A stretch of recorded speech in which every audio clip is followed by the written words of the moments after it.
Hey, what's up, stock compounders? Brad here. So today we're going to do a question and answer session. I'm trying to do one kind of every week. It's a great way for me to really kind of stay in touch with you guys, get really insights on what you're thinking about. And some of these questions, I really enjoyed going through them. They really spark questions of my own. So it's a great way for me to just get curious. So let's dive into these. We'll see how many we can get through. First one from Rudra. Hey Brad, how do you determine your circle of competence? I feel like the more I learn, the more I realize how little I actually know. Do I relate to that? You guys, it's not possible to know everything about a business, about even an aspect of a business. And the thing that makes investing particularly challenging is we can know, like, even the founder of a company, right? They know the business very well. They know virtually everything about that company and a lot about their competitors as well. But investing is about the future, right? It's about what's going to happen next year, next 5 years, next 10 years.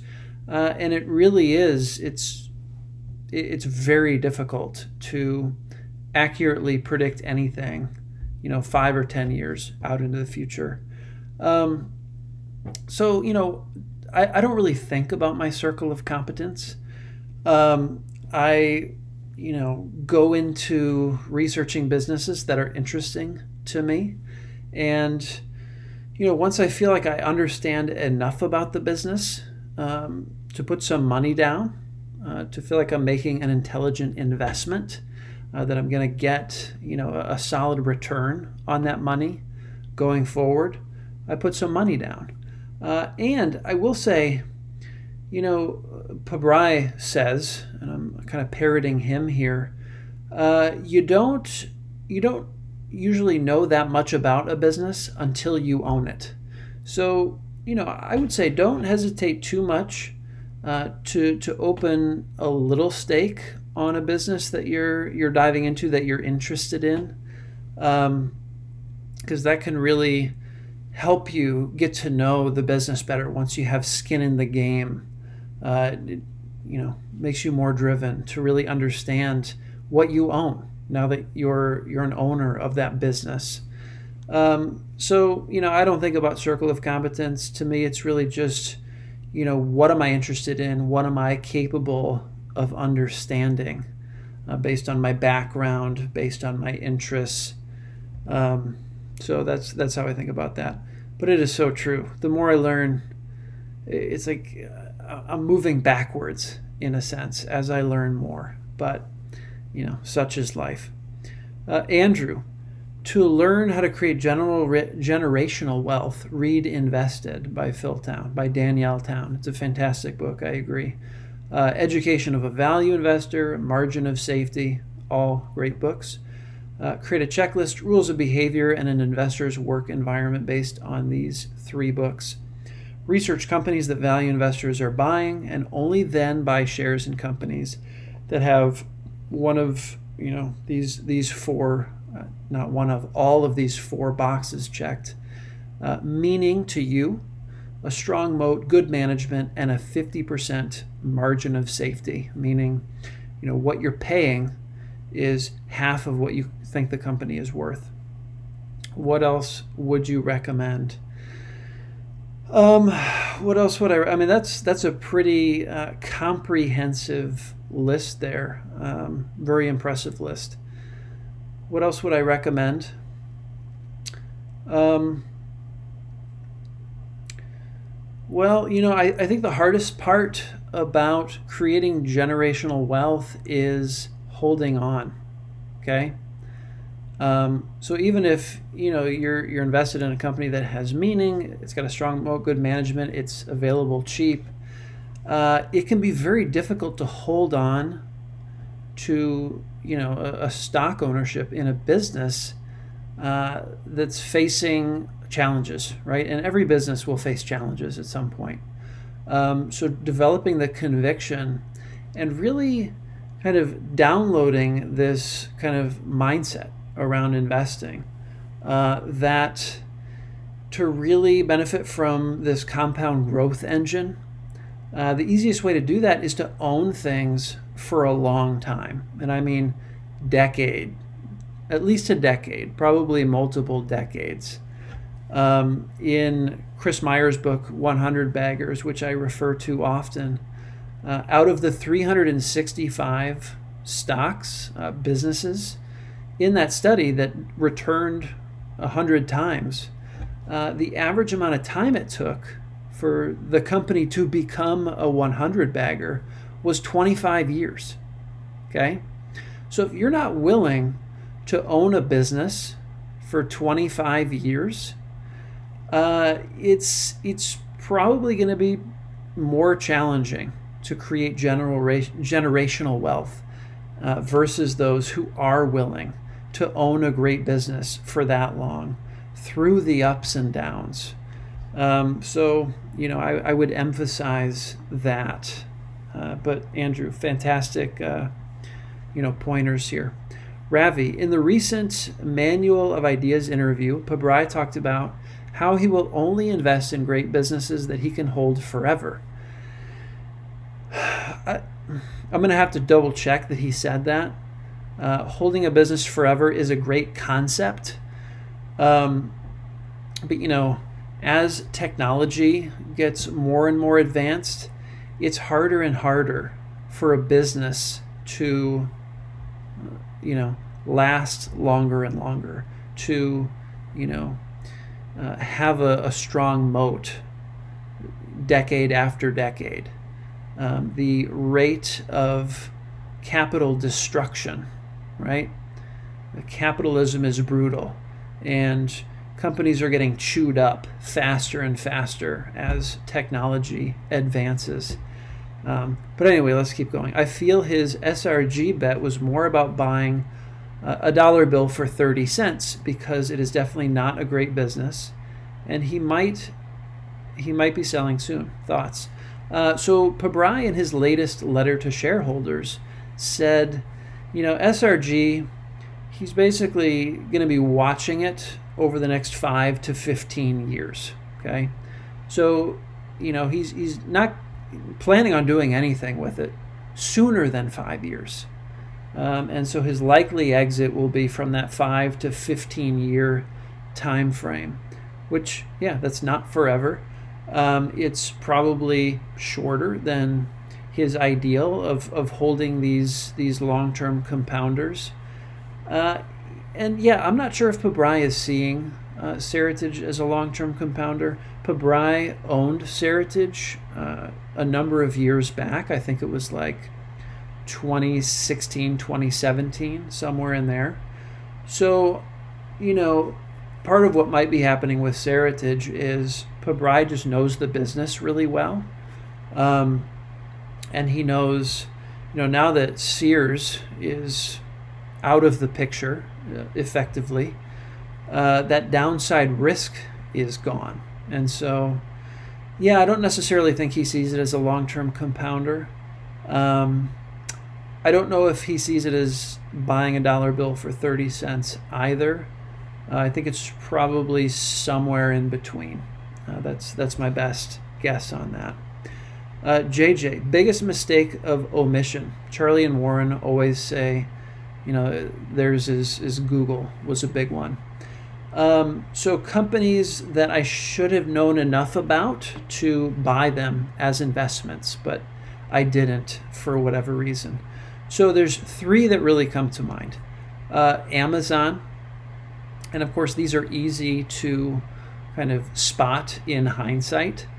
But Amazon, I've always been amazed at, with Amazon Prime, how quickly, I order a book and it gets to me. It's like 2 days. It seems like it's always been like 2 days, which is just insane. Anyone else I order a book from, it seems like it takes 10 days, and that's like the fastest that it gets here.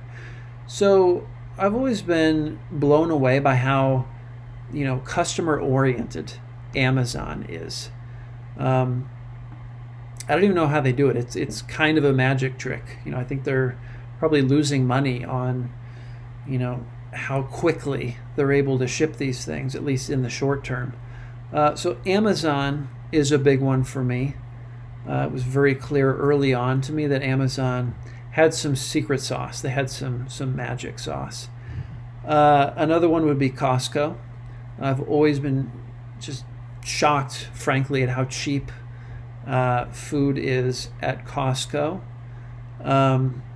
And I like going there, which is kind of weird. I mean, it's a warehouse.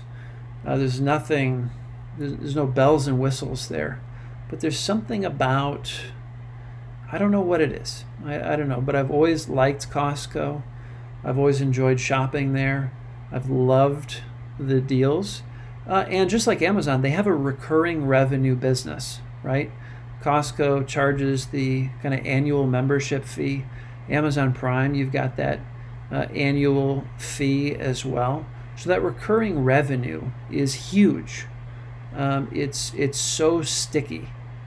And I think it actually, people spend more with those companies because there's this sunk cost, right? This membership. And it kind of taps into some irrationality where you kind of spend more and you justify it. Not me, because I'm a value investor and I'm always 100% rational. But other people, they spend more because they want to get, make sure they get that value of this, whatever, $60 a year that they're laying out for the membership. So it's just got a lot of things going for it. A low-cost producer with Costco is really the big thing, it seems. And my understanding is they're expanding into China. I mean, this thing could just expand. I mean, who knows to how many countries? It could be a crazy growth story. So Costco, Amazon, and then the last one would be Whole Foods. So I actually owned Whole Foods, and I love Whole Foods. I love being in the store. It's really the only grocery store that I like going to. So I owned it, and of course I was a dummy. I sold it before, not very much before Amazon acquired it. So I guess it was an omission because I did own it, but it was a mistake to sell. So those are a few. I feel kind of crappy now. Thanks for the question, JJ. Andrew, again, what is your average stock compound annual growth rate since you started investing? So this is something I've never really tracked. You're encouraging me, Andrew, to kind of go back and take a look at this. Yeah, I don't know. I bought a lot of great companies, but many of them I've sold way too soon. I owned Apple, like I said, Whole Foods, Microsoft, and it was early in the game for me, and I just didn't have the appreciation I have today for holding on to these great businesses. I thought, I don't know what I wasn't thinking, basically. But 2020 was pretty good for me. I did sell out of Fiat. I think I took a slight loss on Fiat. I got in too late after Ferrari was spun off. That would have been sweet to get in before Ferrari was spun off. And then Graphtec did not go so well for me. But Seritage has done really well. It's like a double since I bought. And then Micron is more than a double since I bought. And then I've also done some with the Magic Formula for the second half of 2020. And those have done great. I think like 40% for the batch that I bought in basically at the end of June. So for 6 months, I'm up around 40% on that handful of Magic Formula stocks. And then the 5 that I bought at the end of August are up like 20% in aggregate over those 3 months. So it's been a good year for most investors and most speculators, frankly. So I'm not putting a lot of weight on my 2020 performance. But it would be a worthwhile exercise to kind of go back the last 5 years that I've been investing in individual stocks and get a sense for, how well I've done and, what mistakes I made, really take some learnings from that. So thanks for that question. Thoughts on cash. I wonder how many value investors have lost out on gains because they held too much cash over long periods. Well, there's probably a lot of value investors who have made that mistake. I do consider that a mistake. This is really a market timing issue. The people who are holding large amounts of cash, I think the mistake there is they think they can generate kind of superior returns through market timing. And that is an incredibly difficult game to win. There's no laws like the law of gravity that says a market that's overvalued, a market where the prices are kind of running away, has to come down anytime soon. There's no rules that say that. So being out of the market, then your returns are based on the cash you're holding, which is really a depreciating asset, right? Especially in this environment. So I'm not crazy about holding cash. I think even in a euphoric market, there are places to park your money where you have kind of an asymmetric reward to risk profile. So I'm not a fan of holding cash. I think if you're going to hold, maybe 30% or so in cash, that's not a terrible thing. That's probably, a fine way to play it, at least for a couple of years. And I'm certainly not saying if you're starting today, I'm not saying you should go ahead and invest 70% of your cash right away. The way that I invest, I'm waiting for opportunities that are pretty clear to me. And those don't come along all that often. So, definitely take your time. But if you're 100% in cash over like 3 years or more, that's brutal, guys. That's probably not. If you're in that situation, you should probably just be investing in the S&P 500. Get the money earning money for you. You definitely want to find, opportunities with a margin of safety where you can buy below what you think the value is. But if I had to guess, I would say there's probably too many value investors who hold too much cash for too long. And that's a mistake. So that's my thoughts on that. Marv says, if you like SRG, then you might want to look at URW. Thank you, Marv. I will take a look at that. Ravi, what is the average long-term 5 to 10 year annual rate of return you are trying to achieve in your portfolio? It's definitely not 10%. Somewhere, 26% would be great. That's doubling every 3 years. But, I'd like to be generating 20% or more, okay? 20% is kind of my low bar for what I want to be achieving. Pretty exciting things happen when you're making more than 20% on a compounded basis. So, yeah, 26 would be awesome. That's kind of my ideal. Jake, thanks for the videos this week. Yeah, absolutely, Jake. Great content. My question, if there is time, absolutely there's time. How do you deal with the loneliness? This is a fantastic question. How do you deal with the loneliness of being a value contrarian investor? I have noticed that when I try to explain why I am not buying in this market to my friends, they just don't seem to understand. I feel like you either understand value investing or you don't. With that being said, at times it can be quite hard to hold an opinion that is different from the herd. Absolutely. Just a second, guys. I'm going to get this back up.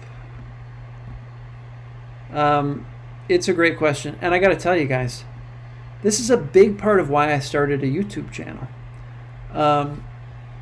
Because it can be very lonely to be a value investor. And it can drive you a little bit crazy, especially in markets like this, where it seems like people who have no idea what they're doing are making money hand over fist, right? So one of the awesome things about this channel is I get to interact with people who think similarly as I do about investing, which is incredible. It's so good. And other channels, Sven Carlin, Investing with Tom, there's some great value channels popping up on YouTube where, we can bounce ideas off of people who kind of see investing through a similar kind of framework that we do. And I've really been getting into Twitter lately. There's a lot of really smart value investors on Twitter. And I'll do a video about that in the near future, just kind of highlighting who those people are. But that's been a big way that I've dealt with it, especially in this market. It can be quite challenging to be a value-driven investor in a very speculative, growth-oriented market where those are the types of investors who are being rewarded most right now, it seems. So, yeah, that's my answer. Building community of people who think similarly. It's been incredibly valuable. Roy, we were analyzing SRG ourselves, and we were pretty concerned with the fact that the debt to Berkshire is due in 2023. Any idea how they are going to pay this back? Well, one great thing about Berkshire is they've shown that they're flexible with these loan terms. Warren Buffett owns some equity in his personal portfolio, some stock. He's a shareholder. Obviously, he's also kind of the head man at Berkshire Hathaway. So, that gives me some comfort. But, I think they're going to be able to roll it over. I think they're going to be able to kind of extend the loan. So I'm not particularly concerned about the loan coming due in 2023. That's just my 2 cents on that. Harpreet, hi Brad, I just started following you. I would love to understand what resources you use and any book recommendations to start. Yeah.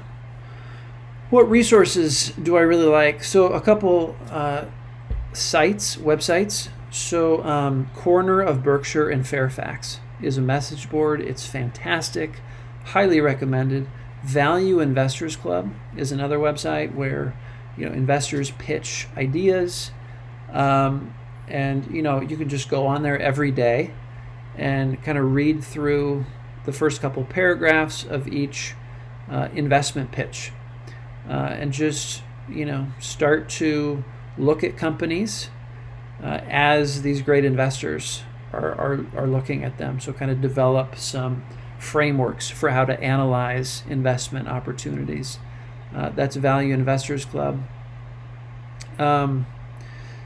So, there's a lot more, but those are 2 online resources. And then book recommendations. I really liked Greenblatt. What is it? Oh, man. Not the Stock Market Genius one, the more recent one. Why am I blanking on it? The little book that still beats the market. I really appreciated that one. Greenblatt, he's a professor, and he has a really kind of engaging way of explaining how the stock market works in that book, and how he created this screen called the Magic Formula, based on how cheap a company is and how good a company is, using 2 different metrics and combining those scores to come up with potentially interesting investments. So that's a great one. I really like Howard Marks, The Most Important Thing Illuminated. That one is fantastic. So those are two right off the top of my head. Dive into those. And I will mention as well Monish Pabrai's The Dondo Investor. So those three are great places to start. Andrew, any SPACs of interest that you were looking at close to cash value? Yeah, so there's one that I have some cash parked in that's fairly close to cash value. It's the Oak Tree. It's Oak Tree's second SPAC. Oak Tree, is one of the prominent managers on Oak Tree is Howard Marks, which is the book that I just mentioned. OACB is the ticker. I think it's at like $10.50. So you'd be paying a 5% premium on that one. But based on the sponsor, which is Oak Tree, I think that's a pretty fair premium to pay in this market. If I were to start the process of investing now, should I wait for the correction? It might be worth it. Yeah, it might be worth it. This kind of goes back to the cash question. I wouldn't be waiting for a correction if I were starting now. I would be looking for opportunities. And, it's probably easier to find opportunities outside of the U.S. right now. I know Monish Pabrai is big on looking outside of the U.S. He's not finding much here based on, his circle of competence. So maybe start there. Look at what Pabrai is investing in overseas. I just did a video on Shinnikin. Take a look at that one, and you can invest in Shinnikin through Interactive Brokers, which, if you live in the U.S., that's pretty easy to set up. But I wouldn't wait for a correction because we don't know when a correction is coming. A lot of people think it's going to happen this year. They give it a pretty high likelihood of happening this year. It would not surprise me at all if it happened this year. But, if it happens 2 or 3 years from now, 2 or 3 years from now, how are you going to feel if you decided today to wait for the correction, right? So you've really just got to, sense into that and understand that that's a possibility. And how is it going to feel to sit on the sidelines for 3 years while your buddies are making money hand over fist with these speculative bets? And like I said, there's always value to be found in any market. In this market, it's probably just harder to find. It takes more work to find them, but they're always out there. So I'd say get started. Get started today. Anand, how did you discover or become aware of the compounding magic, and what led you to the world of value investing? So I think it was Pabrai. So I started watching Monish Pabrai's talks, I think starting in like 2016 on YouTube. And he's obviously big on the magic of compounding. He first learned this concept, I think, from Warren Buffett. And it's amazing. Warren Buffett, he knew about compounding. When he was like 11 years old, he got this concept where, if I just start now and I have this incredibly long runway, I'm destined to be rich because I understand compounding and I have this crazy amount of time. And time is one of the most powerful levers in this compounding of wealth.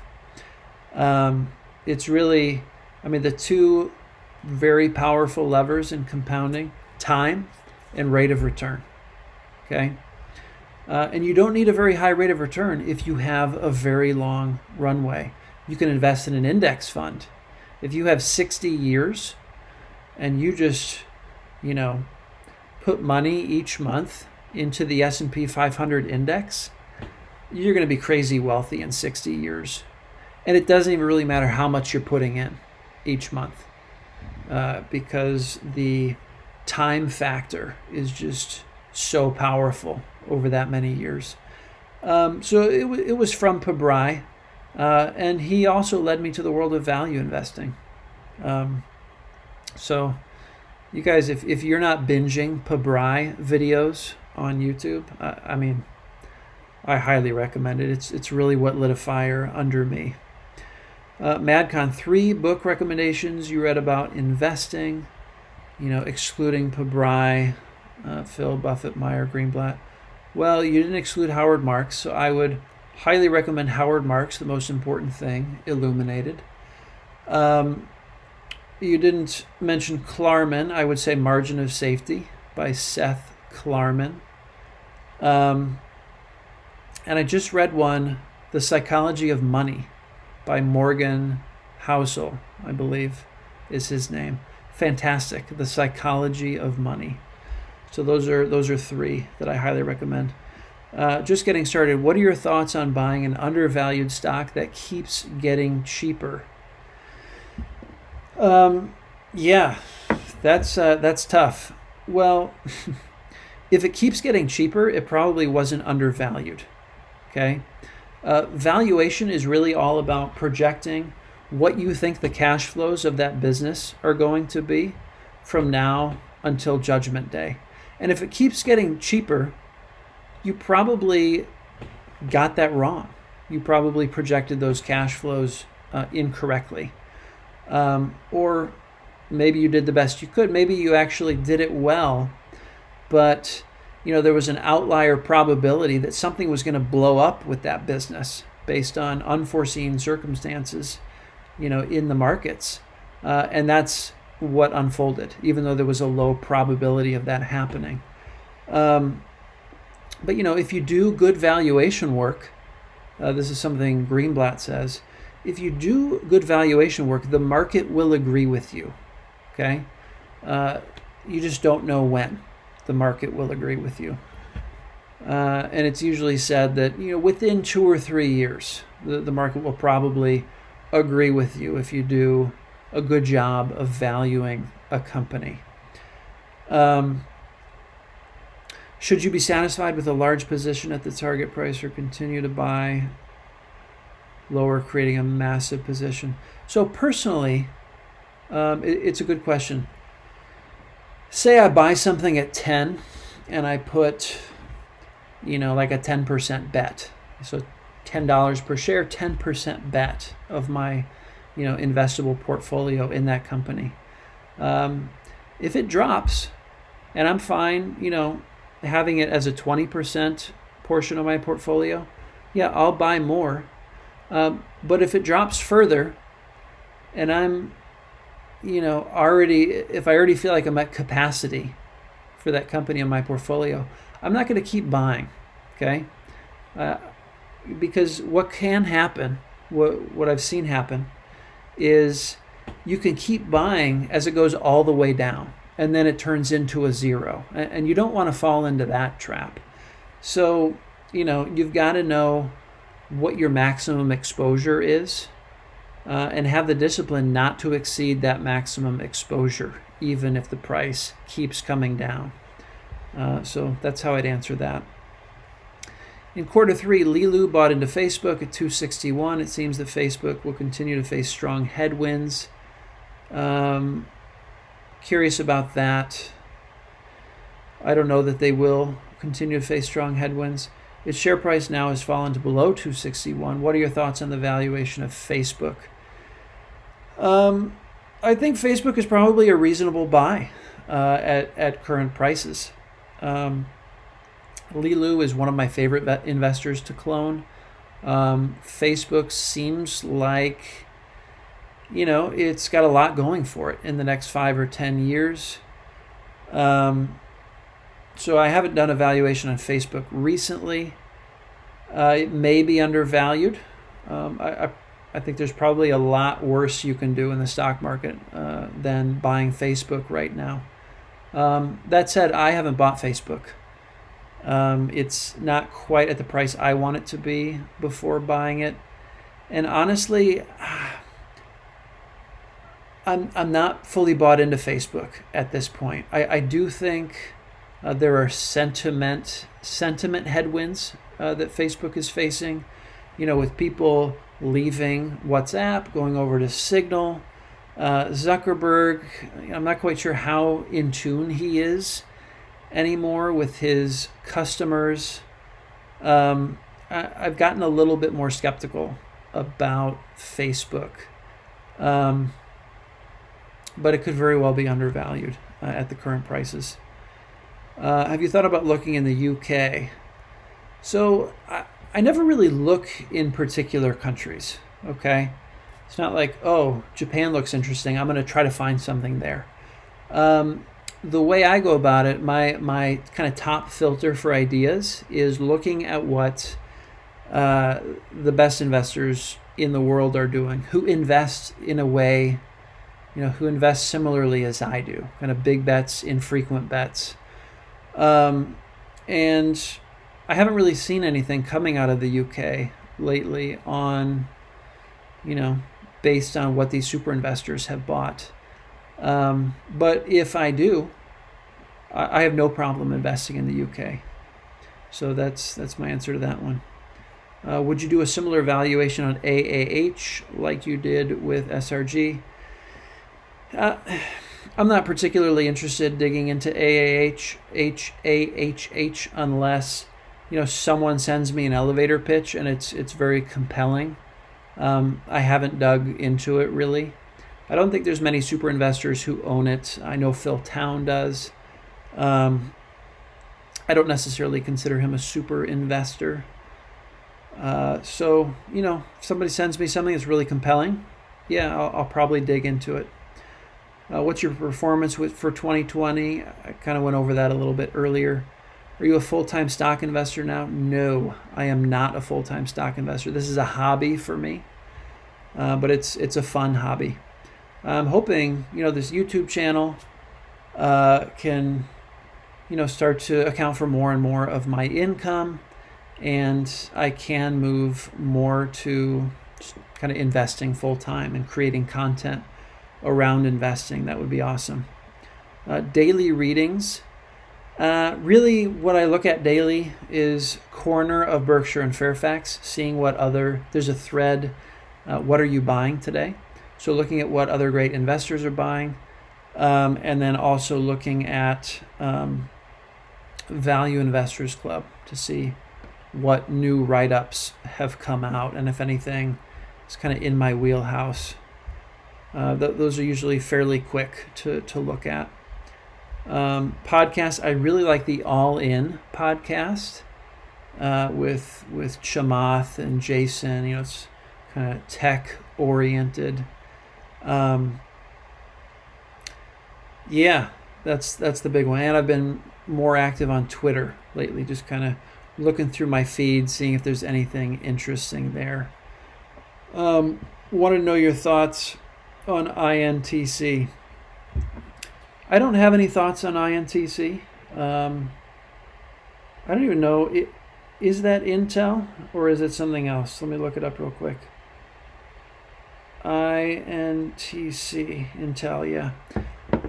Intel, I haven't dug into it. Seems like it could be an interesting value play. There's a little concern about Intel's ability to maintain a competitive advantage or a competitive moat based on some things that I've read. But I haven't dug too deeply into it. What do you do for a living? Well, what do I do for a living? I've always thought that was an interesting question.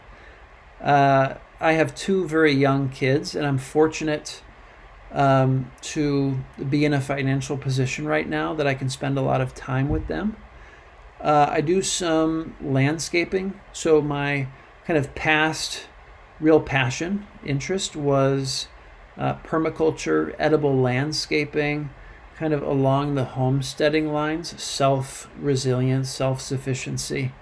So I still do some of that. I love getting my hands in the soil, planting trees, being outside. So those are some of the things that I do. What does your process of research on a company look like? So first thing I do is I look to see if it's owned by investors that I really respect. And that's usually how I find out about companies. Once I find out, I'll look for a write-up on Value Investors Club. I'll look in Corner of Berkshire and Fairfax to see what people are saying about it in there. I'll look at articles that they're linking to. I'll look at kind of the annual report, the filings through the SEC. If there's a recent earnings call or conference call that the company has put on, I'll listen to that. But really, before I do much, I want a very compelling investment thesis for the company. I mean, if Value Investors Club has it expected to, like it's 20% below value, I'm not interested in that. I want something that's at least going to double in the next couple of years. And really, I want something that's going to compound over time. A great business that has this competitive edge in their industry. So, that's what I'm looking for. I'm looking for signs that those are the case for that company. So that's kind of in a nutshell. Have you looked into Bakkafrost? I actually have. That's interesting that you would ask that, Aman. If so, what are your thoughts on the company? So I found out about Bakkafrost through Massif Capital. So Massif, Massif. You can actually access their quarterly letters to shareholders, letters to partners. And they're really big on sustainability, like companies that are kind of helping transition from a high carbon economy to a low carbon future, which is something I'm really interested in. And Bakkafrost is basically a salmon producer in an island off of Denmark, I believe, is where the majority of their operations take place. Kind of where I came to with Bakkafrost, it wasn't cheap enough based on fair value that I was estimating. So, I kind of stopped with Bakkafrost. But if it takes a dip in the near future, I'll probably be taking a deeper look at it. I think Massif Capital did a whole write-up on it. That's quite good. So check that out if you're interested. But that's interesting that you asked that. How do you protect your portfolio from market downturns? Any ideas on hedging the portfolio? So I don't do any hedging. My best protection for protecting against market downturns is owning great businesses. Okay. Even if the businesses are a little bit overpriced right now as compared to what I think the value is, in a downturn, those prices are going to go down with the market. They may drop 50%. But over the next couple of years, the market is going to reprice that company based on kind of the fundamentals. What are the earnings? What are the cash flows looking forward for that company? So as long as I'm making sound investments based on business fundamentals, I'm not so worried about market downturns. That's all going to work itself out. And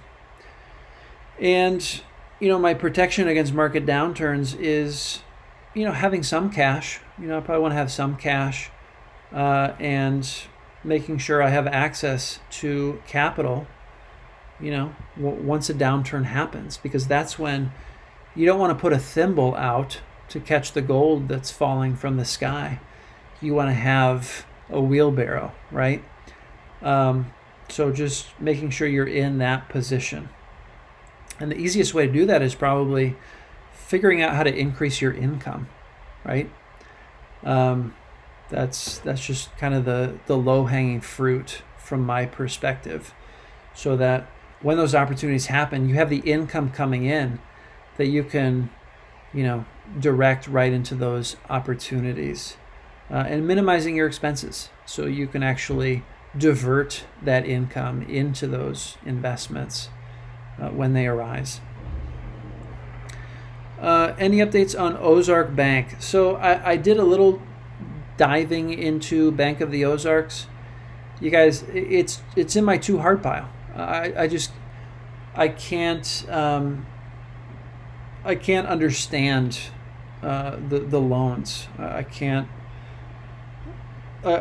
don't know how to evaluate those, evaluate the risk in those. So it's just in my too hard bucket. So, I took a pass on Bank of the Ozarks. So that's it, guys. Well, that was a long one. Hope you enjoyed that. We're going to do this every week. I always think it's weird when YouTubers say that. I am going to do this every week. I hope all of you join me as much as you're able, and to ask questions as well, because the most interesting questions to me are the ones that are coming from you guys, my audience, my tribe, my community. So keep them coming, and with that, I will leave you guys till the next video. Take care.